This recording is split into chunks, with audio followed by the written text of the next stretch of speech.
Hi, today I will be discussing Insert Learning. My name is Allison Dagan.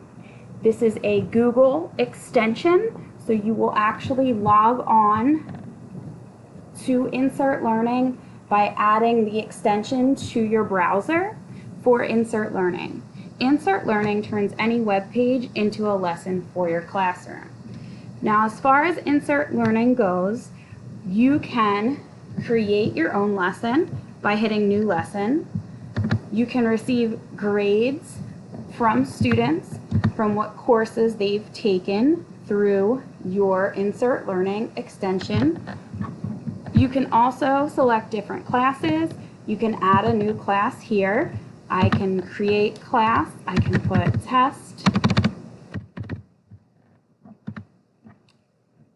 And then I can also add students to enroll in the class by having a class code.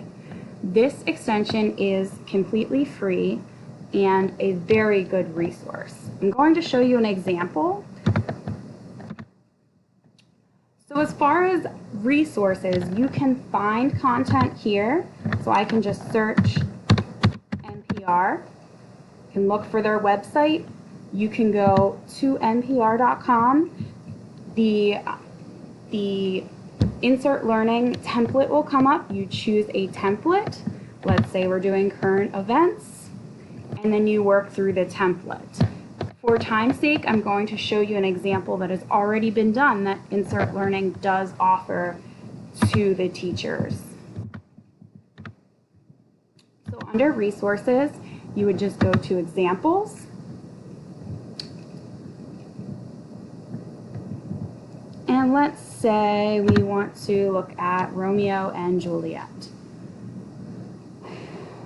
So Insert Learning has taken this lesson from Karen Hogan. You can also copy the lesson if you'd like.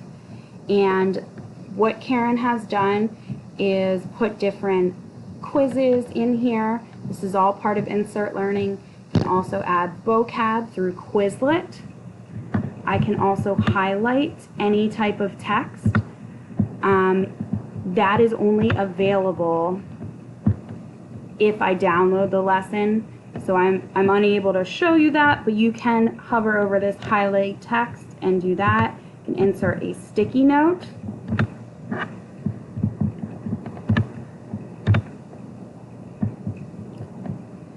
And you can also insert a discussion or even more options as well. What's nice about this is if you were doing a lesson for Romeo and Juliet, you could easily use Karen's document, or you could make your own from your own website. And that is my overview of Insert Learning. Thank you.